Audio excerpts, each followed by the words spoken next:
MLB First Pitch, Friday, August the 2nd. We are live every weekday, 11 a.m. Eastern, right here on WagerTalk TV, 8 a.m. Pacific, because we're breaking down the games real time for you with the best cappers at WagerTalk.com. And we take your live questions for additional games you want to look at, player props, any other baseball questions for Friday. Send them our way. I am Steve Merrill, filling in for Dan Alexander, but don't you worry, Joe Ranieri is in the studio grabbing the questions as we speak from YouTube TV, YouTube Shorts, Instagram Live, TikTok, and X on Twitter. Joined by two of the best at WagerTalk.com, Bryan, Leonard, Adam Trigger, and let's get right into it, boys, with some big game breakdowns, and then we'll look at some of the viewer questions here in a moment. And as you saw there, the cat plays, so we maybe get some dogs from Bryan, Leonard, but we're going to start off with a competitively priced game in which it's basically a pick-em, so I'm not sure you can find a dog in this one, Bryan. Let's go Cardinals and Cubs, 2:20 Eastern, a little daytime action for the live viewers for your big game breakdown on Friday. Yeah, it's the only day game today. So I wanted to get something up on this game, and we're going to take a look at the Cardinals and Cubs. It's not the biggest game on the board. I believe Baltimore and Cleveland's probably the best, but this is a really good rivalry. I had previously recommended last time I was on Boston with Eflin and his first game with his new team. That worked out pretty well for us, so I'm going to the same type of analysis here. Eric Fetty has pitched himself out of the big leagues and had to reinvent himself in the KBO. He did a very good job there. He returned to the States and was able to get a job with the Chicago White Sox, an all-time bad team, unfortunately. But despite the Sox record, he was able to post a 7-4 mark, 3.11 ERA, 1.14 WHIP, and now he gets traded to a contender. He's in the middle of a playoff race, so you've got to expect him to be excited as hell to be able to pitch against the Cubs here. Quite a bounce back for the 31-year-old righty. And take a look at Xavier Assad's records. He looks like a fine starter. In 3 seasons, he owns a 12-8 record, ERA 3.13, 1.31 WHIP, a little high, but 3.13 ERA has been very impressive. But if you take a closer look at his advanced stats, they show a different story. His fastball velocity is in the 14th percentile. His chase rate is in the 9th percentile, and his whiff rate is in the 7th percentile. He's only better than league average in one category, and that's extension in the 59th percentile. If you take a look at his last 3 seasons, his only 3 seasons in the majors, his expected ERA has been at least 1.3 runs higher than his actual ERA every single year. This is a pitcher with plenty of reasons to fade. I'm looking to fade him here. We trust the Cardinal offense to get it done. The Cubs just didn't do enough in the trade deadline to make a playoff run. So I like St. Louis here, a team that's excited to continue to play here.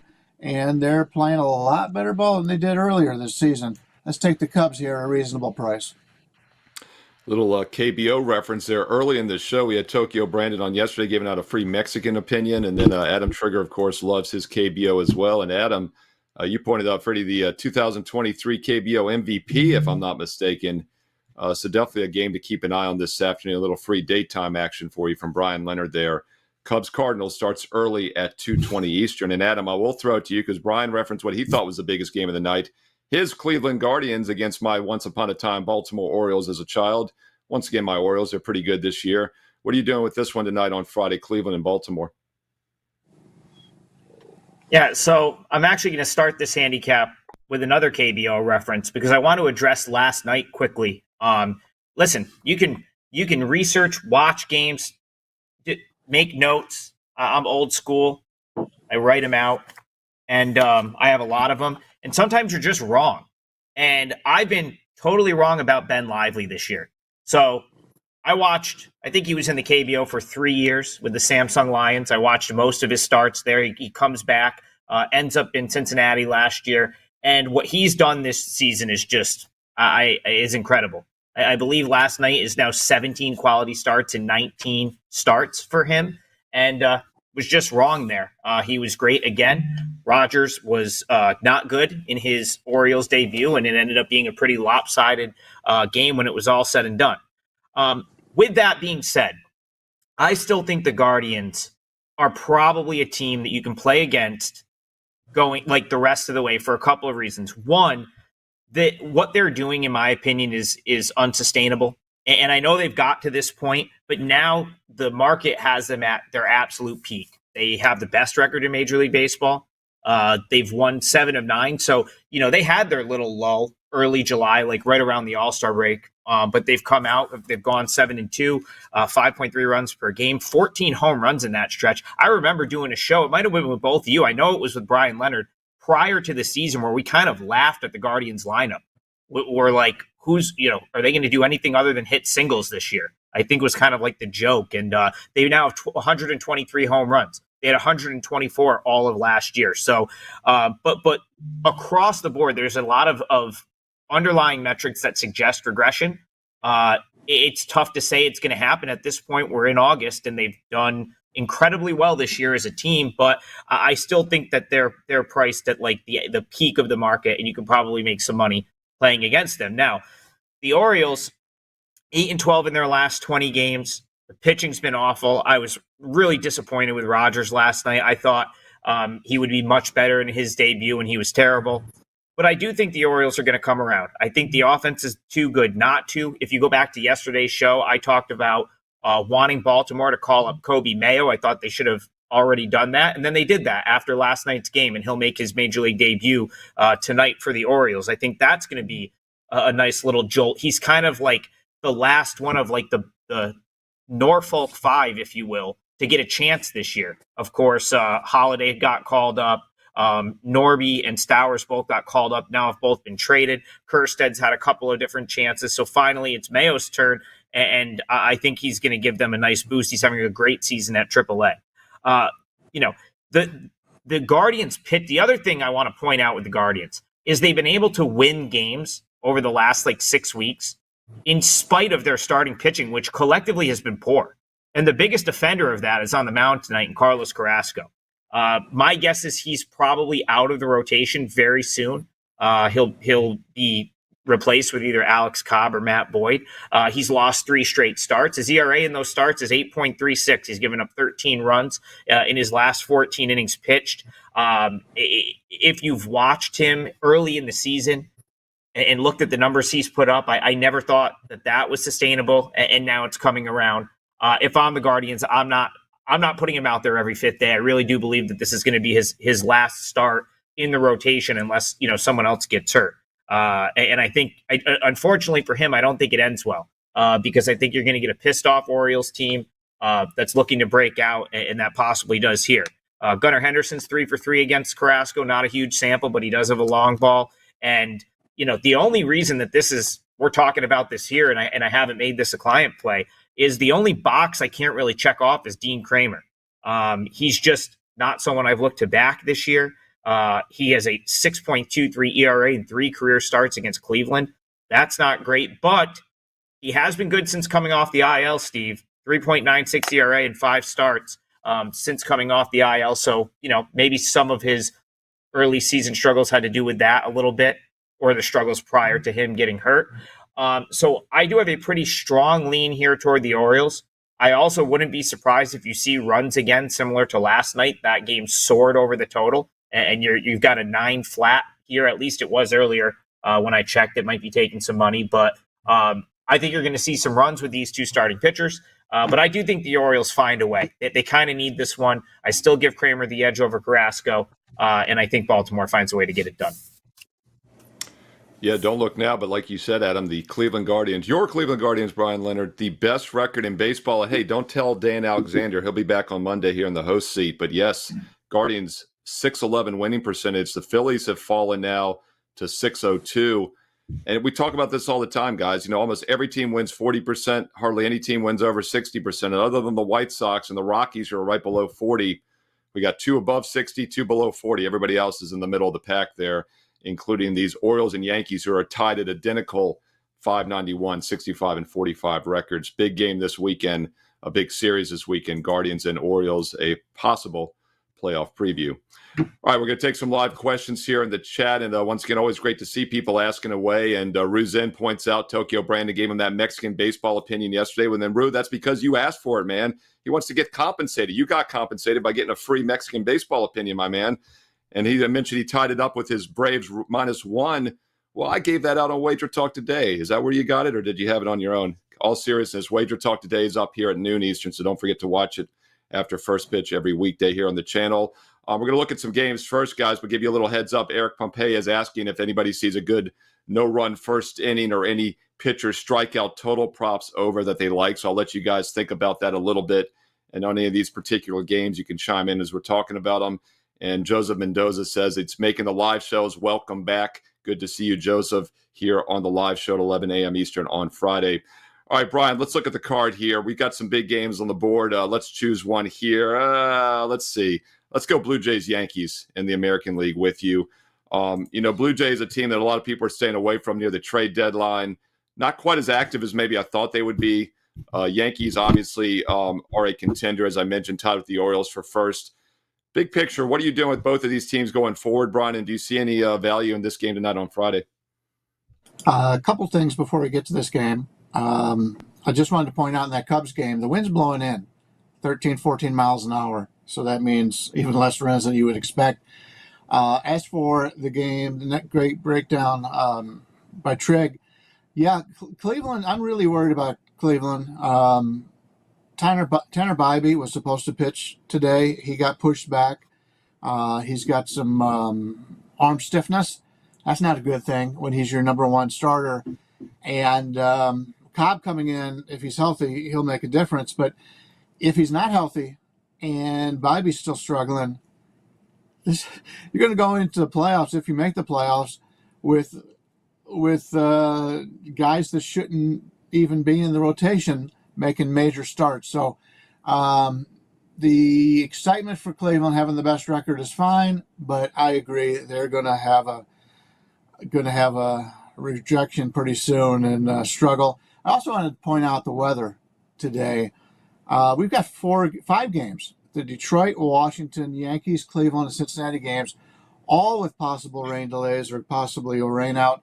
A lot of weather going across the country today. So unfortunately, we may be talking about games that don't even get played. But let's get back to the game that you had mentioned with Toronto and the Yankees. Gausman going against Stroman. Stroman's been a guy who really has not had a very good season so far. And Gausman, he's pitching better now than he was earlier. He really struggled. He didn't really have much of a spring training, so the first part of the season has been his spring training, but he's doing a little bit better. But still, neither one of these guys are what they had been in the past. And we got 2 teams hitting the hell out of the ball. When you've got a Toronto team with your first baseman is the best player on the team, and he is hot as hell, and you got a Yankees team who everybody seems to be hot right now, even your catcher's batting cleanup. These are 2 teams that I'm looking in this game to play the over. We're looking at a 9 here right now on the total, and I think that's a really nice number.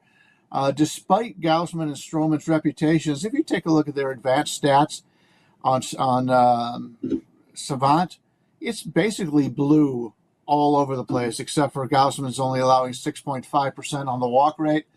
Neither one of these pitchers pitching very well right now.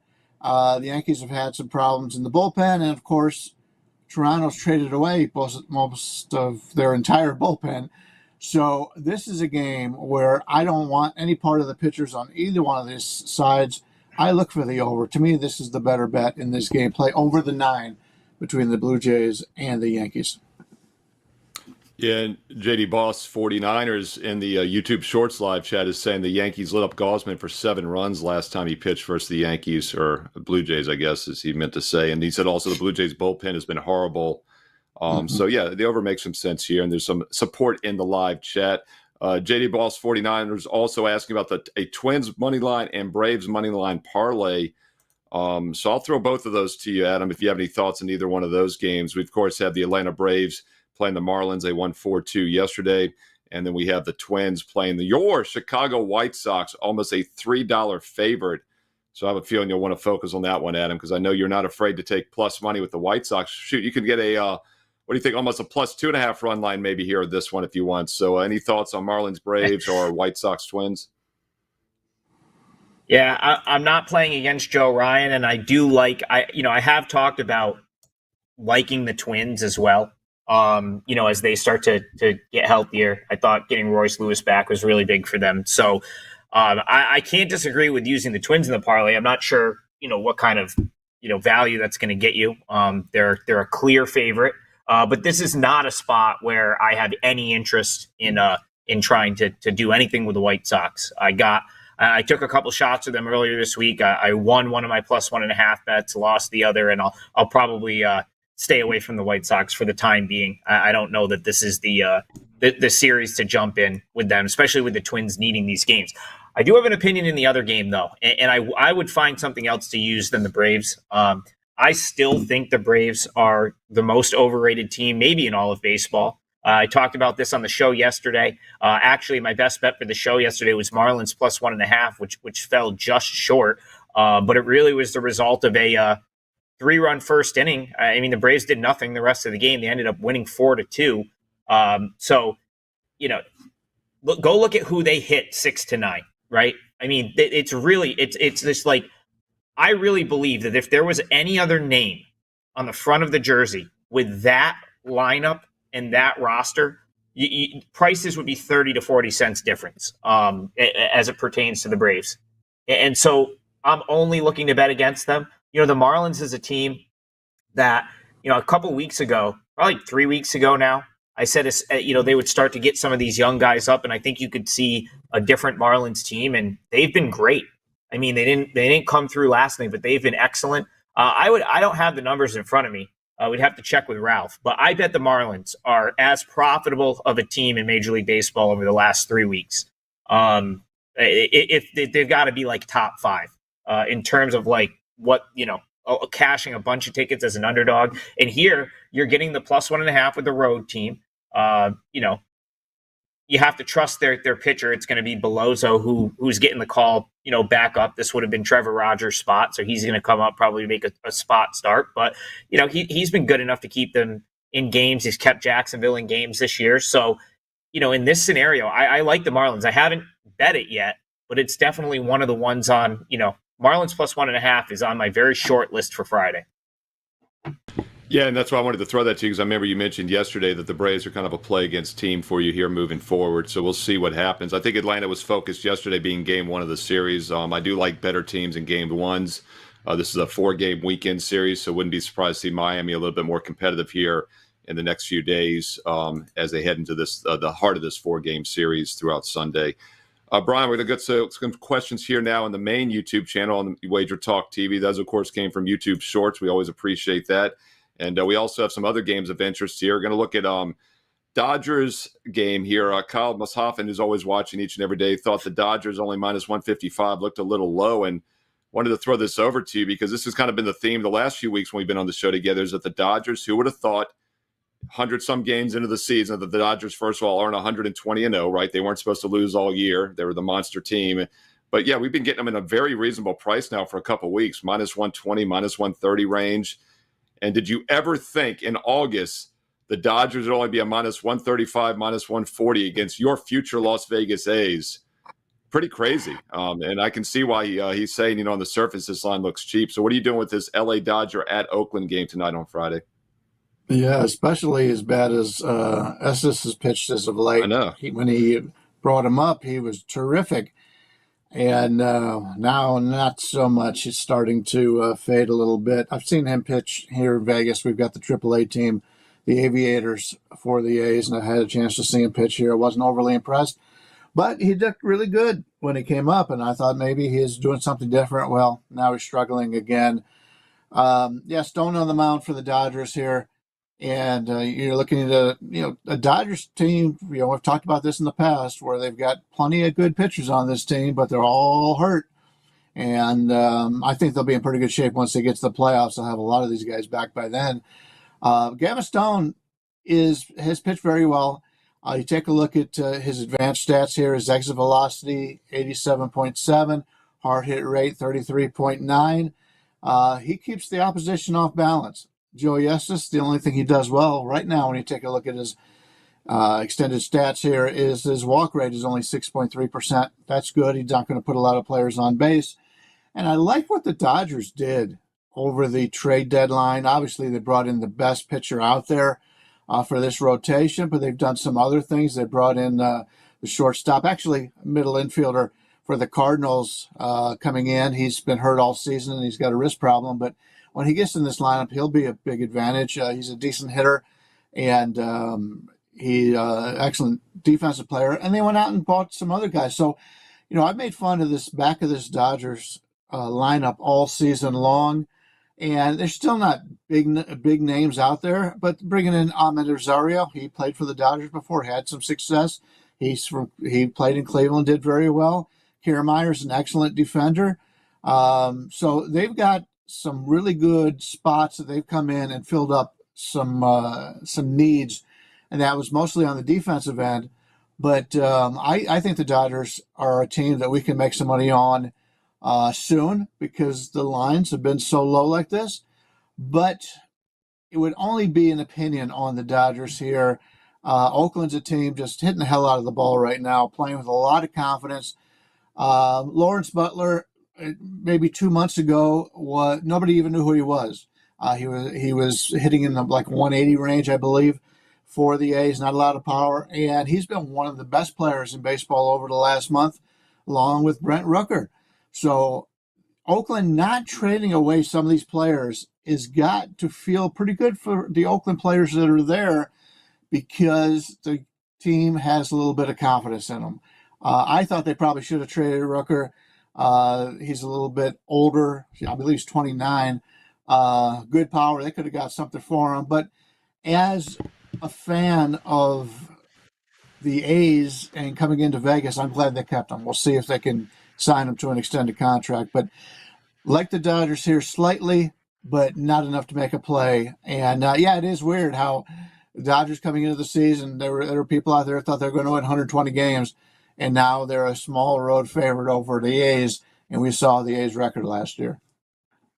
Yeah, can you imagine if they have look-ahead baseball lines like they do for football in every game, what this line would have been back in March? I mean, it would have been minus 250 or higher probably. So it definitely could see why, as Kyle said in the live chat, that it's the sketchy line of the night. You did mention, Brian, that Oakland's playing better. They won 4 of their 6 road games, but they're actually in a negative spot here. And Jeff Michaels, Ralph's son, pointed this out last year on the baseball shows, that the worst spot coming home off a road stand is a home dog with 1 day off, which doesn't make a lot of sense, but it does make sense because if you get home the next day, it's almost like it's a new venue, a new road game. You get home, you get settled in, then you have to play the day after.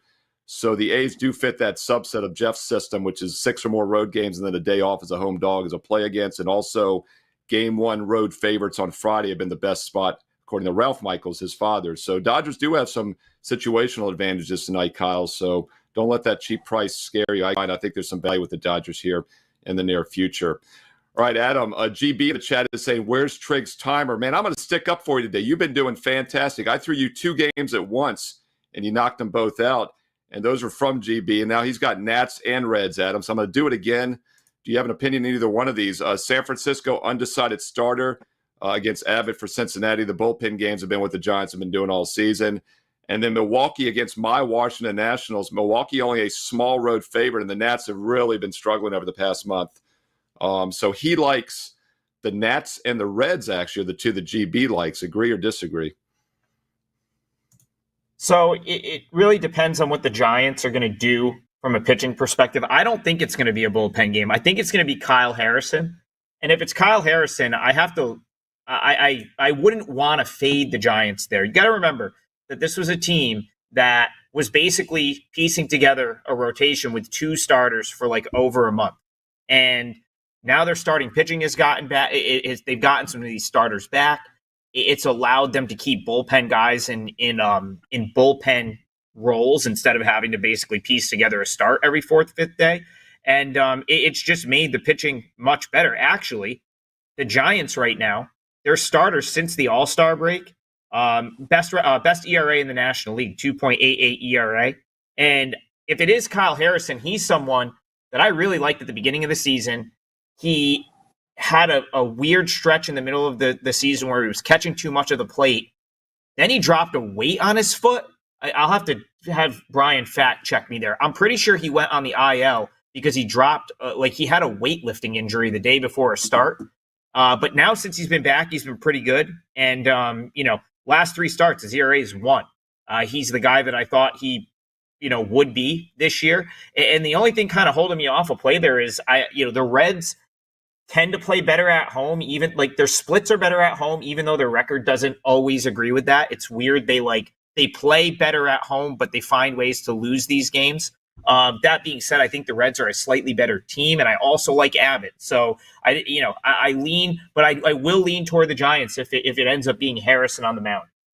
As far as the other play is concerned, that's Nationals. I lost my spot here, so bear with me for a second. Yeah, we got Nats they're at home with Can we Irvin throw that as a graphic small up? dog against Montas and That's the Brewers tonight at 6:45 Yeah, Eastern. so my only real opinion here is I didn't like Montas when he was with the Reds. He was a guy I tried to play against a couple of times, so I can't, I don't really have much of a reason to want to come out and play him here as a road favorite with the Brewers. I will point out, though, that the Nationals have one of the worst home records in baseball. The Nationals are also a team that's really, I don't want to say they've waved the white flag. I actually thought, I was on the show a couple weeks ago. I said, the Nats are starting to sell off players, but they'll play better in spite of it. But then I realized they just don't have the pitching. And this team, if you watch the Arizona series earlier this week, they're basically throwing the same left-handed pitcher out, like back to back to back. Like, you can't have Mitchell Parker, Patrick Corbin, and Mackenzie Gore pitching in consecutive days. Like, that's just it's just not gonna work. And that's what we saw earlier this week. Now they come home. I don't know. I don't love Montas on the road here. So I guess I lean Nationals, but not the strongest opinion for me, just because I think maybe coming home after getting pounded, that they play a little bit better, and I'm not sold on Montas, but that's a tough one for me. Yeah, I think on the surface, the line does look a little cheap here with the Brewers versus Nats, as the Nats have been in somewhat of a tailspin. We'll see getting back at home if that cures some of those problems for once upon a time, my Washington Nationals. All right, Bryan, Leonard, we're going to go back to the YouTube Shorts here and look at another question here in the live chat. Actually, somebody was asking earlier about the Padres over. They're playing the Rockies at home tonight, Bryan. Rockies actually got one against Anaheim last night against the Angels, but still they've been a really bad road team. Padres minus 185. Totals around 8.5, though. Even an 8 out there. Petro obviously not been a very hitter-friendly park. It's definitely no Coors Field. JD Boss 49ers in the YouTube Shorts chats was saying Padres Vasquez got lit up by the Rockies last game, and I don't trust the Astros. So any thoughts on either one of those games tonight? You got Padres, Rockies, and then you've also got the Houston Astros playing. Who they got tonight? Not seeing them for some reason. Where are my Astros? Against the Rays. Rays and Astros, which we have not talked about yet here on the show either. So if you got a thought on either one of those, feel free to go at it. Well, with the Padres game, you're looking at a total of 8.5 with Gomber and Vasquez. Gomber's actually pitched pretty well in spots.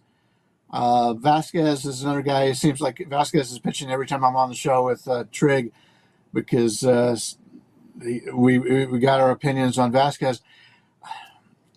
It's not a good spot for the Padres because they played some real tough opposition, and now they're playing one of the worst teams in baseball. So you can see somewhat of a letdown here. So I'm going to pass on that one. Colorado's the team that really should have made some moves during the break. I don't understand management in Colorado. They don't have a single player on that team that you could build around, and they don't want to trade anybody away. I just don't understand it at all. Their management cost them. I'm just glad I'm not a Rockies fan. With the Tampa Bay Houston game, Kikuchi's going for Houston. I already said I like pitchers who go from a non-contending team to a contending team. And if you've read anything about the Kikuchi deal, all you heard about was Houston gave up way too much talent for a rental in Kikuchi. And I agree, but Kikuchi hears that too. And so he's going to be very fired up to play against Tampa Bay here. The problem is Tampa Bay rakes against lefties. That is a concern. Shane Baz is also going for Tampa, and he's a guy who hasn't put it all together at the major league level, But we've been waiting for Boz to be healthy and to really make a difference for the Rays for a few years now. So it's tough to go against him in this price range at 141. And, Tampa made a lot of trades, and they traded some pretty good players over the break. But they've got so many young players in this program that I don't think they're going to be any worse. They may be worse, a little bit worse than they were earlier, but in the long run, they got a lot of good minor leaguers in there, and they're going to be really set. And if you're looking for a future next year with Tampa Bay's starting rotation, if they are healthy, they could be the best starting rotation in baseball. So this is a team in Tampa that is still. It's tough for me to go against Tampa because they're such a well-run organization as opposed to the Rockies. So it's tough to go against them as a dog here. But then again, I like to play pitchers that are going to a quality team here. Unfortunately, as I mentioned, Tampa ranks against lefties, so I'll have to pass. Neither one of these will probably make my card today. Yeah, I mean, beginning of the season, both Tampa and Houston probably the two biggest underachievers, and they both were bullpen teams from the past where they've had a lot of success, and both bullpens were really bad out of the gate. But then Houston has turned things around after that 7-19 start. They've now gone to 49-33 since, one of the best records in baseball. Tampa, meanwhile, just 2 games above 500, still only 4th in that very competitive AL East. So we'll see how this weekend series plays out. And live chat is kicking it up. We're going to get the best bets here on the show in just a moment. Tyler, fashionably late Friday. Tyler, you're always here. They always appreciate seeing you in the live chat. Fortunat, also, you're always here as well. I didn't realize you were a Sacramento guy. He says he's going to be sweating even for the 7 p.m. Eastern or 7 p.m. Pacific start games next year for his Sacramento A's on their way to Las Vegas eventually. Brian, you might not have any of these guys on the roster by the time they get to Las Vegas, if they ever do, as it's going to be a few more years. We'll see what happens. But before we get to best bets on the show, got to talk about the Philadelphia Phillies. Dan Alexander will be back here on Monday in the host seat. He's letting me fill in today on Friday. And Adam, I'll throw it to you before we get to best bets. Richard Lockhart in the chat is saying Phillies money line as a dog. So what are your thoughts there? We're getting the second best team, as you said. They're now behind the Indians or the Guardians. They're the second best team in baseball, but are getting the Phillies as a slight dog at Seattle. This is a big-time weekend series as well in the interleague. Yeah, it's a tough one for me. And the reason is, so I go to a lot of AAA games. I'm kind of in a hotbed of AAA baseball up here in central New York. I've got like 6 ballparks within a couple hours of me. One of them being it's Coca-Cola Park in Allentown, Pennsylvania, Steve, where the Lehigh Valley Iron Pigs play. That's AAA for the Phillies. And Bryan made a comment when he was talking about the A's where he got to see Estes pitch and, wasn't overly impressed, kind of came up and was like insanely good and then started to regress. And that's kind of how I feel about Tyler Phillips. I wasn't overly impressed with him during his time at Lehigh Valley, and he's come up, and I believe he's got 15 scoreless innings and a whip of 0.76. In 25 MLB innings since being called up. I don't think that lasts. I don't think it's possible to continue. Now, can it continue against a team like the Mariners? Yes, because they struggle to hit the ball. But on the road here, Bryan Woo is a guy that I have been high on in the past. He's had a really weird season, though, in terms of just it's like one injury after the other, freak injury after the other. So he hasn't really, he's kind of hasn't really got off the mat this year for in that regard. But then you look at his numbers, and he's sitting there with a 2.35 ERA and a sub-1 WHIP, which is insanely impressive considering what he's had to deal with this year. You almost never see a guy that has to deal with injury. He was limited on a pitch count and stuff like that. And he's just been, when he's out there, he's awesome. Last time out, he only makes it 4 innings, but he was still unhittable. So, other than he had a couple blowups. I think one was at in Anaheim, right before the All-Star break. He hasn't had many bad outings. It doesn't, he's not going to go particularly deep usually, but he's going to give you a pretty good start. So I kind of lean the Mariners here, but man, the Phillies are due for a win. That's the only thing kind of scaring me off. Yeah, I kind of thought the Phillies were due to regrets at some point. I talked about that over the past month. They weren't going to win nearly 70% of the games, but you do feel like now they're at that 60% mark, still a really talented offense and pitching rotation that they'll probably be a play-on team here in the near future. All right, we've covered 11 of the 15 games. We're about to get 12 and 13 of the 15 with two best bets and games we haven't talked about. In fact, the only two games after we get to the Royals and Tigers as best bets and Pirates and Diamondbacks that we haven't covered are going to be the Red Sox Rangers. So I'll give you a quick take on that. Some early sharp money came in on the dog Rangers as a home dog, and the early sharp money moved it from 8.5 to 9. So for what it's worth, the sharp overnight money was on the Rangers and the over in that game. And then the one other game we're not going to get to on the show here today is Mets-Angels tonight. I'm going to do a standalone solo video here, so be sure to click subscribe and hit the bell for an instant alert so you know when that Mets-Angels free play video is up this afternoon right here on Wager Talk TV. And you like the fact that we covered almost every game for you here, give it a thumbs up, like, subscribe, and comment below on the replays. We read the comments and we reply back. All right, the only two games we haven't touched on now. Let's get going. Best bet time. Bryan, Leonard, I'll start off with you. 6:40 Eastern tonight.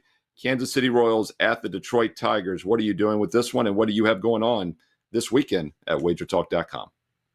Yeah, as of right now, I don't have any plays up for today. I will later on, but since we only got the one early game, I'm able to do a little bit more work before I put the plays up today. So there will be plays, just nothing up as of yet. We do have that great special going on right now, I believe. If you buy the next 2 months, you get this month for free. I'm sure you'll talk about that before it's all over. But a lot of great specials out there. If you're looking to buy either one of us or anybody on the site, save you some money.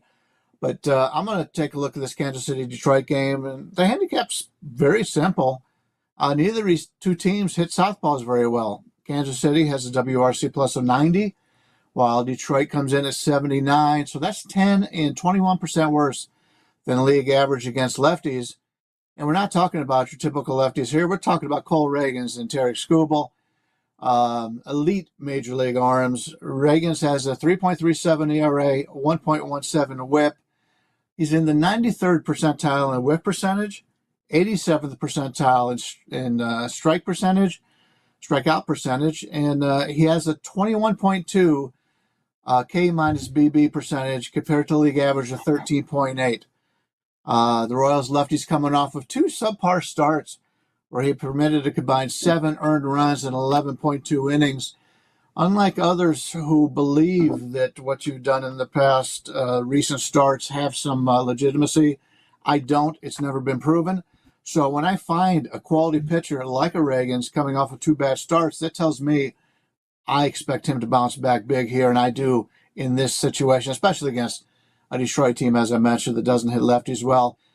Tarek Skubal, the current front runner for the American League Cy Young Award, he comes in with the 12-3 record, 2.35 ERA, 0.92 WHIP. He's in the 82nd percentile or better in 9 key metrics, and his strikeout to walk ratio is now standing 25.3. Just terrific season for Skubal, and I'm glad for Detroit's fans that they did not trade him during the trade break because I couldn't understand why they would want to. The last time the Tigers lefty faced the Royals, Kansas City produced 4 earned runs in 5 innings of work. So he'll remember that. He didn't perform well last time, but I expect him to bounce back here. He hasn't allowed more than 4 earned runs in any game all season long. The only drawback, and I touched on this a little bit earlier, is that there might be a weather delay, which could limit the innings for the starters. And if that's a concern, maybe the first 5 under is the way to go. I sent this over when the line was 7 minus 110. Now I'm seeing 7s minus 122. In fact, Pinnacle is dropped it to 6.5 over 120. So if you do like the under, get on it now because it probably will be in the 6.5 range the rest of the day. I expect this to be a low-scoring affair, and both bullpens are in great shape. So all the key relievers are available. So if there is that rain delay where the starters can't go, the bullpens should be everybody on hand to be able to pull this out. I like the under. 6.5 does make a difference. It's obviously, Steve, you talk about those key numbers all the time in totals. So you don't want to play the 6.5. So if you can still get this 7 under at 120 or so, I think that's a pretty good bet. Right, and obviously 7 is as key as any number out there, 7 and 9, because as we talk about all the time, a game is 3-3. It can't end on 6. It has to get to 7. So Sever under -120 right now is still widely available, but as Bryan said, some of the sharper books are moving to 6.5, so it's more likely to go down. First 5, by the way, is 3.5 to the under, juice -125. So if you like the under 7 or first 5 under 3.5, probably play it sooner than later before you lose that key number. That's Bryan Leonard. Find him on WagerTalk.com, and you can get with him or anybody for the next 3 months for the price of 2. Here's how it works. You buy a 2-month package and you're going to get August included for free. So basically it's 3 months for the price of 2. Now we made this offer yesterday and I know a few of you jumped on board already for all of us and got it. It works for Adam Trigger, Bryan Leonard, myself, Steve Merrill, any capper at Wager Talk. But every day you wait is one less day of August you're getting for free. So don't delay. Sign up today. You're getting August, September, and October and saving almost $300 instantly. WagerTalk.com, any capper, including my man Adam Trigger. And Adam, you're going to look at the one game we haven't touched on so far here on the show. Saved it for last. Arizona at Pittsburgh, also at 6:40 Eastern. Skeens isn't on the mound, not yet, but we got Ortiz on the mound, and we're having a Pittsburgh team as a home dog. What are you doing with this one? Arizona, the road favorite, around -$1.30. Yeah, more deja vu with me and Bryan and the stuff that comes up on our shows, because this was my best bet for last Friday's show for first pitch when Arizona was at home against Pittsburgh, and they won that game and they took 2 of 3 in that series. And so my best bet again is the Diamondbacks, and it's really for a lot of the same reasons. I'll start with the Diamondbacks though. They best record in Major League Baseball in July, 17-8. They led the MLB in batting average, on base percentage, slugging, runs per game, and it's really been going on since June. This is something that I brought up in June and into July. I've played the Diamondbacks a bunch. I feel like I talk about them at least once a week on one of the Wager Talk shows. And I thought the key to them really taking the step forward and starting to play baseball that got them out of below 500, where they were for the first 2.5 months of the season, was going to be the play of Eugenio Suarez and Corbin Carroll, 2 guys that were underachieving early in the year. Suarez came into July batting under 200. He just hit 333 with 10 homers and 27 RBI in the month of July. Carroll has been, he had a horrible second half last year, a terrible April, and then, he's just gotten better each month. He now has an 18-game on-base streak. He had a great walk-off earlier this week to cap a fantastic comeback for the Diamondbacks against the Nationals. And here they go right on rolling into this weekend. And I'm going to circle back to the point I made last week. These 2 teams are getting treated as equals, and I don't think that's the case. I have Arizona the far superior team. If you go back to that series last week, the Pirates were very fortunate to get 1 game. They were looking at a 3-game sweep, and they ended up kind of, stealing it late, ended up winning the Sunday game in extra innings. But it was a pretty dominant performance, in my opinion, for an Arizona team that, again, is better and is improving. They went out, trade deadline, addressed the bullpen. A.J. Puck, one of the best relievers on the market. They get him. He's got 18 straight scoreless innings. Dylan Floro has been really good. And you know what? Paul Sewald's probably going to be fine. I know he's had a rocky go of it lately, but they'll figure out, A, a new role for him, or B, he'll just figure it out as a veteran reliever. I just think that, the bullpen is better than it was 3 weeks ago, even with Sewald struggling. Starting here, Brandon Pfaadt, he beat the Pirates last week, but he won a game where he didn't pitch particularly well. He gave up 5 runs in 6 innings, and he was fortunate that his team hit. I believe they won that game 9-5. But Pfaadt has been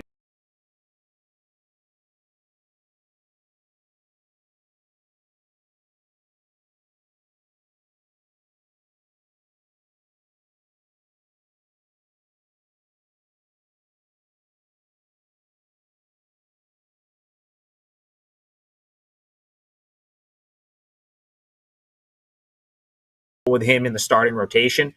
It was their sort of reasoning for trading away Martin Perez. But I liked him better in the long relief role. He was never really in the rotation. I don't know that he has a good enough pitch mix to sustain this. And so now you're going to give me Arizona getting to see him after just seeing him, last week. And I'll point out that they did kind of eventually break through in that game. He kept Arizona off balance first time through the order, but I think they got to him in like the fifth or sixth inning in a game on the Friday night game where they also won. I think they'll have success against him here as well. You're going to get Josh Bell in the lineup. Instant answer for the Christian Walker injury. Go out and get Josh Bell. He hit. I think he's hitting 500 in the last week. His last 7 games with the Marlins, he's hitting over 400. He was on an absolute tear. I hope he continues that. He at least, we know he likes hitting in Pittsburgh, or at least feels home there. He spent a lot of time there. So, I just don't see how Arizona is so short of a favorite when everything sort of suggests that they're not only the better team, but like a significantly better team. I'll probably find my way into this series. I don't know if this is going to end up on my client card just because I felt like minus 130, even with all of the boxes being checked, minus 130 for a road game here was a little bit steep. But that being said, still a very strong opinion of mine. I think the Diamondbacks have success again this weekend, just like they did last weekend. Yeah, we talk about teams that underachieved out of the gate. Arizona, the defending NL pennant winners, subpar team the first few months, definitely might have some upside value here over the next few months if they play up to their potential. And Adam likes them tonight as a small road favorite at Pittsburgh. All right, we covered 14 of the 15 games. Once again, the only game we didn't get to was the Mets-Angels, but I will have an in-depth 5-minute free play video here this afternoon for you right here on WagerTalk TV, Mets-Angels. So be sure to click subscribe and hit the bell for instant alerts. Don't forget, WagerTalk today is on live here in 10 minutes at the top of the hour, noon Eastern, 9 a.m. Pacific after first pitch each and every weekday. Also, don't miss Last Call. We do have Saturday programming live at 11 a.m. Eastern tomorrow. No first pitch on Saturday, but we got Last Call. There'll be baseball talk, basketball, Olympics, UFC, lots of different sports this weekend. And oh, by the way, I'll have a Puerto Rico USA basketball video up this evening as well here on WagerTalk TV. So click subscribe, click the bell for instant alerts, thumbs up, like, and comment below. We read all the comments and reply back. Thanks for watching. Best of luck tonight and this weekend. And stay tuned. WagerTalk today is up in 10 minutes at noon Eastern.